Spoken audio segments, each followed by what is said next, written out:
Welcome to Around Town. I'm your host, Abby Stevenson, and we're here at Firehouse 1 on Main Street in Ketchikan.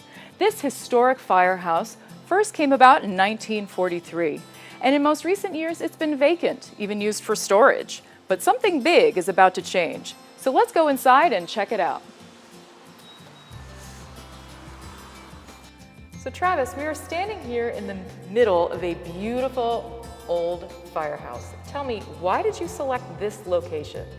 We decided on this location primarily because of the concrete floors. It's an old firehouse, so the fire equipment is extremely heavy, thousands of gallons of water tanks, so we figured that a good spot to look for is something that can hold the equipment that is required for our distillery, for our fermenters and our stills. So we started looking around the downtown area, and then we came upon the old firehouse, and we saw that the city was using it for storage. So that's when we went and spoke to the city about whether or not they were thinking about selling the property. And then years and years later, we came to agreement, and after an auction and public was able to put their input in, and basically 2 years later, we now own a old firehouse. So this project has been in the works for a long time, it sounds like. What made you want to get into the distillery business?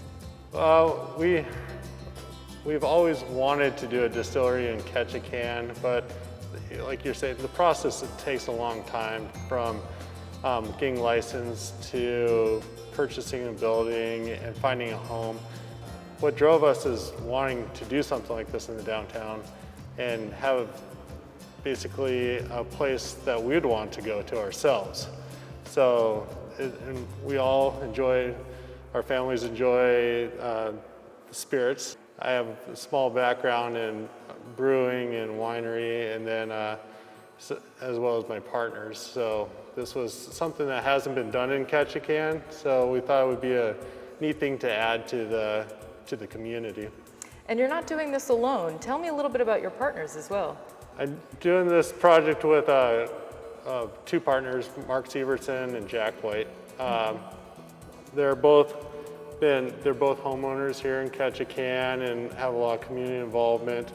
And so when we started this idea, we all equally got into it, and we've all taken a chunk of the idea and grown with it. So we all kind of have our specialties to add to this business. I feel like what stands out to me the most is that this firehouse is just a part of the community, and it's been here for 77 years. You know, do you have any plans to integrate along with the community? What do you foresee in the future? Absolutely.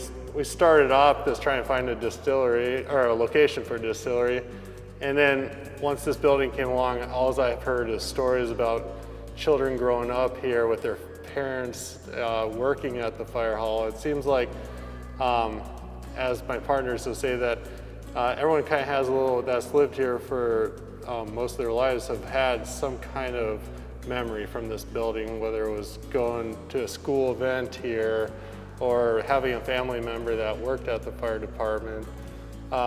There's so many great stories that go along with this fire hall, and that's one of our biggest goals now, is to keep that incorporated.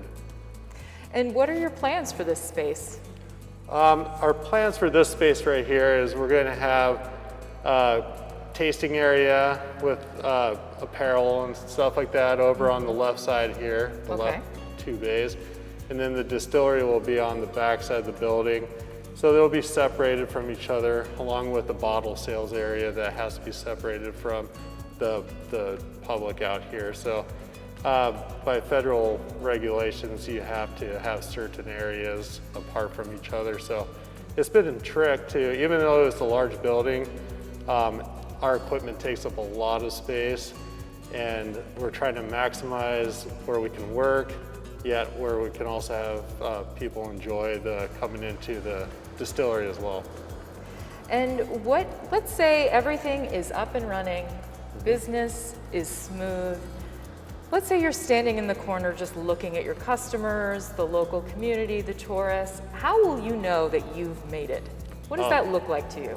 This smiles. I mean, if I see people smiling, I know that we've already done something great. And just having people stop by while we're building the location, and it's hard to get anything done actually down here, because whenever we open the fire doors, and people will just come wander in and they want to tell their story about how it is. So I feel like just us keeping this location alive in the heart and the memory of Ketchikan residents is right there. It's already been a win for us. So once we can start making spirits and people can start enjoying our product, it's going to be even more. So we all feel like we've already kind of succeeded in this, keeping this whole dream alive.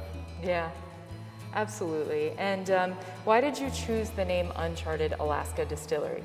Uncharted Alaska Distillery, it's been a name that kind of goes along with our process on this. There's so much that was in the unknown getting this going. It's been, the whole project has kind of been an uncharted adventure. We're finding our way through this, and with the input of my partners in this, and with a lot of outside involvement, it's kind of been, we're in uncharted territory. We don't know where we're going, but you know, we're kind of mapping it out, and we're figuring this out as we go, and really just kind of hoping to get a really good product out there that will continue to grow. And having a passion for it certainly helps as well. Oh heck yeah, that definitely doesn't hurt. Yeah. Enjoying the product and the process of making it.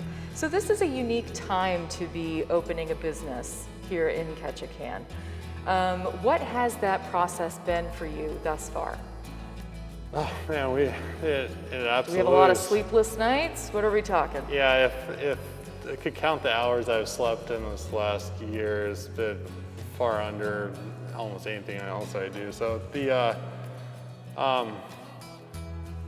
starting off a new business when you're basing most of your income off of a tourism market, and then having 0 tours basically, no cruise ships this year, and possibly who knows what the future looks like, but it really hurt us big time.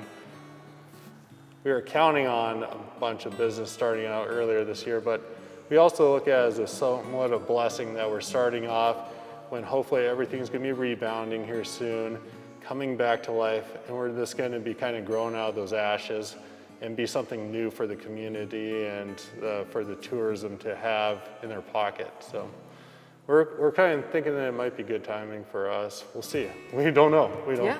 And no one knows what the future holds regardless of what's going on, right? Exactly. Wonderful. Well, thank you so much for joining me today. I appreciate it. We'll do a little elbow bump. Absolutely. And I can't wait to see what this space becomes in just a short while. We're very excited. Thanks for stopping by. Thanks, Travis.